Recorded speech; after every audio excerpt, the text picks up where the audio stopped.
A mesma coisa com HIV, a mesma coisa com a hanseníase, a mesma coisa com todas as patologias. Não foi diferente no Brasil. A gente tem, em um determinado momento, as colônias, né, para hanseníanos, que tirava todo mundo do contexto da sociedade, coloca lá isolado e esquece eles lá. Mas ninguém perguntou se era isso mesmo que devia fazer. Hoje o governo está pagando a dívida de governos anteriores que isolou essa população em colônias, tirando deles a possibilidade de continuar vivendo. Hoje o governo Lula, se não me engano foi o ano passado, começo do ano passado, ele assinou de fato um decreto pagando indenização para as pessoas que tiveram essa exclusão social e tiveram suas vidas paradas, exatamente porque foram excluídas do processo. E não se ouviu essas pessoas.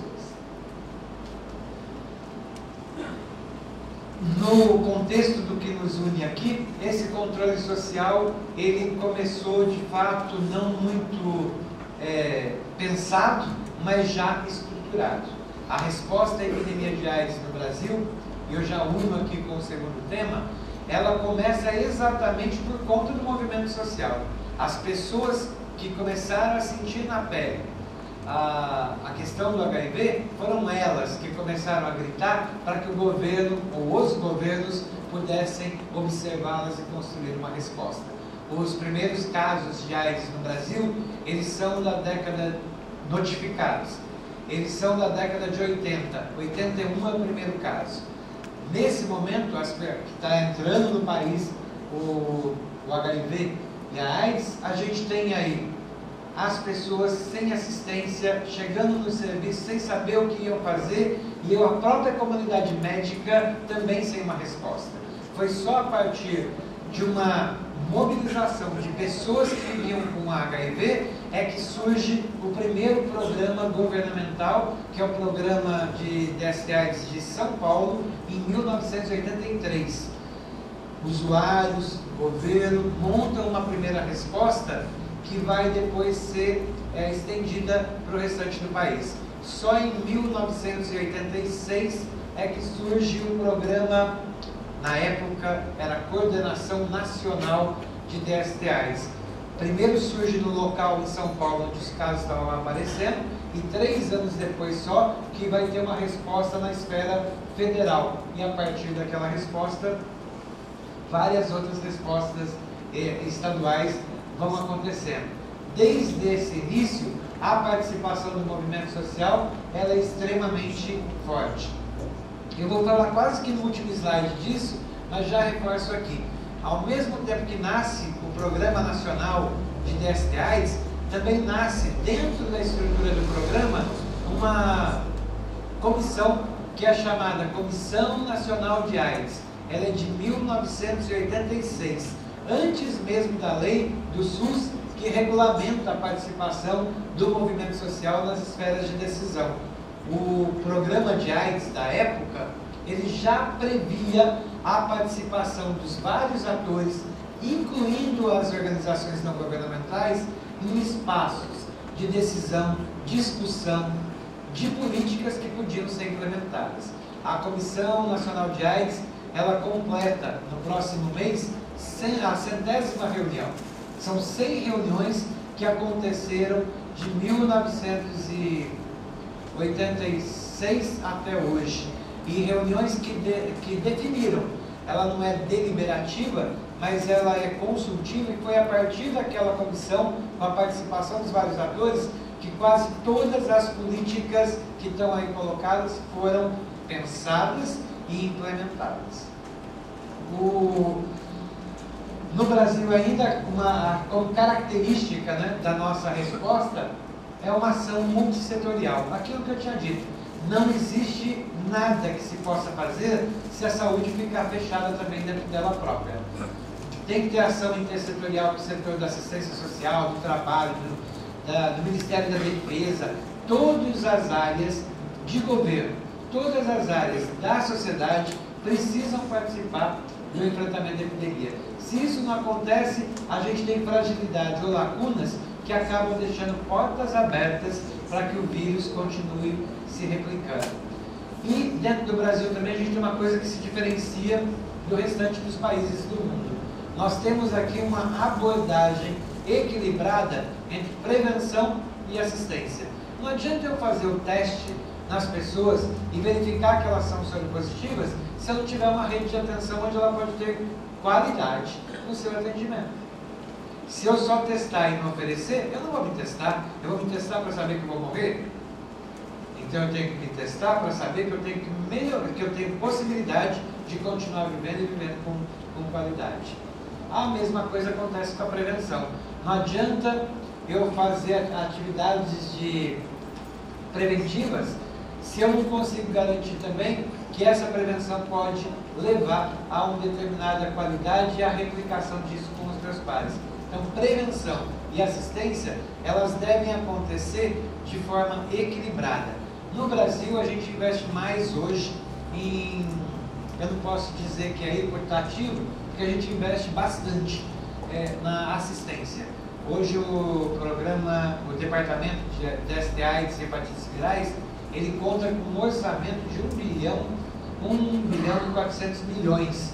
É uma das áreas aí onde tem maior investimento dentro de todas as pequenas caixinhas, né, que a gente tem dentro da saúde. Exatamente porque quase que 1 bilhão é para a compra de medicamentos antirretrovirais. Então a gente tem o oferecimento de 18 drogas disponíveis para poder fazer a combinação e as pessoas que vivem com HIV poderem ter ampliada a sua expectativa de vida. No início dessa nossa atividade, tinha uma repórter e uma das perguntas que ela me fez era: mas e as pessoas, como que elas estão vivendo hoje no Brasil com esse tratamento que é oferecido? No começo da epidemia, os companheiros que estão aqui, Jaime e Marcelo, sabem tanto quanto eu, que eram muitas mortes a todo dia. As pessoas mal sabiam do seu diagnóstico e a ida ao velório era constante. Hoje, a gente passou de 2004, de uma expectativa de vida de 58 meses, para 2008, uma expectativa de 108 meses.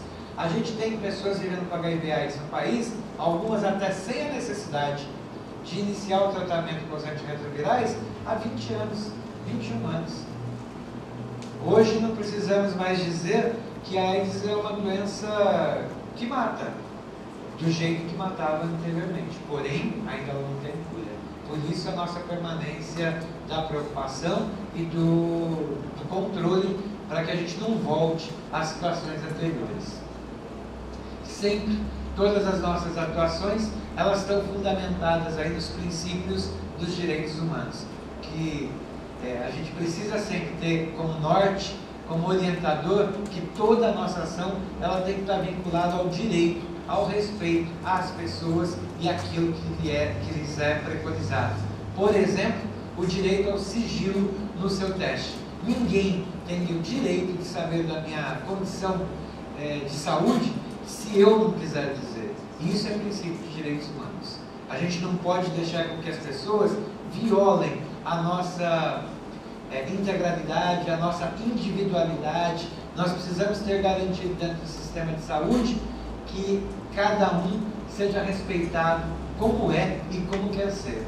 Se a gente tem gays, se a gente tem travestis, usuários de droga, profissionais do sexo, não é na saúde que nós vamos julgar.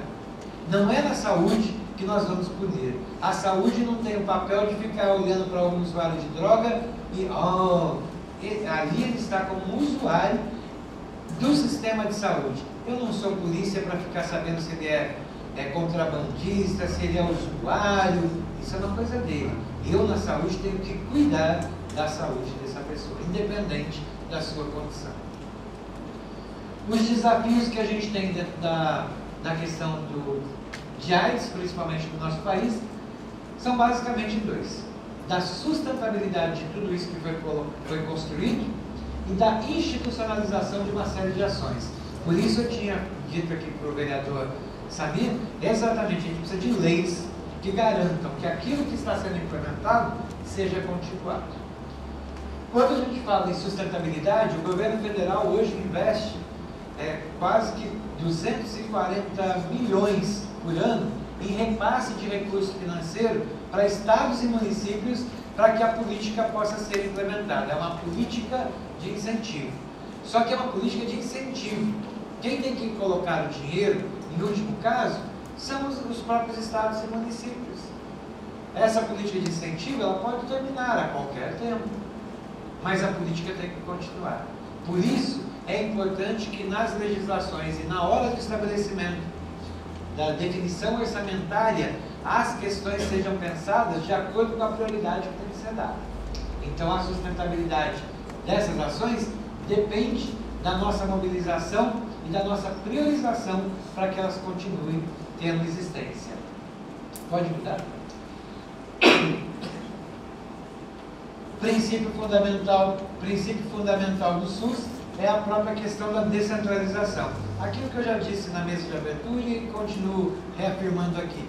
Não é o governo federal, não é lá na minha sala em Brasília que eu vou fazer a política pública. A política pública só vai acontecer na medida em que nos municípios ela for incorporada e for entendida e executada.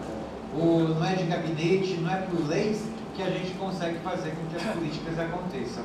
A importância do controle social nesse momento é fundamental, que é o controle social no município, é o SOS Vida aqui em Petrópolis, que pode estar acompanhando a política e verificando se de fato a prioridade, a necessidade da população está sendo atendida.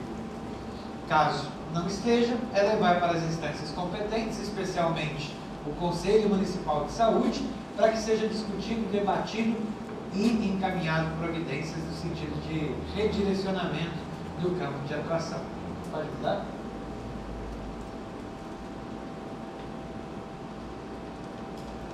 Controle social é uma palavra muito forte. Em outros países, principalmente nos Estados Unidos, por exemplo, quando a gente fala controle social, tem uma conotação totalmente diferente do que a gente tem aqui no Brasil. Lá é o controle do Estado sobre as ações da sociedade. Aqui para a gente é o inverso. É o controle que a sociedade pode fazer e deve fazer das ações que são desenvolvidas pelo governo. É o acompanhamento por parte da própria sociedade daquilo que foi planejado para ser executado. O controle social implica acompanhamento de contas, fiscalização, propositura de leis, propositura de encaminhamentos para serem executados por quem de direito. Não é a sociedade civil a responsável por executar a ação. Não é a sociedade civil que tem que montar um ambulatório médico nas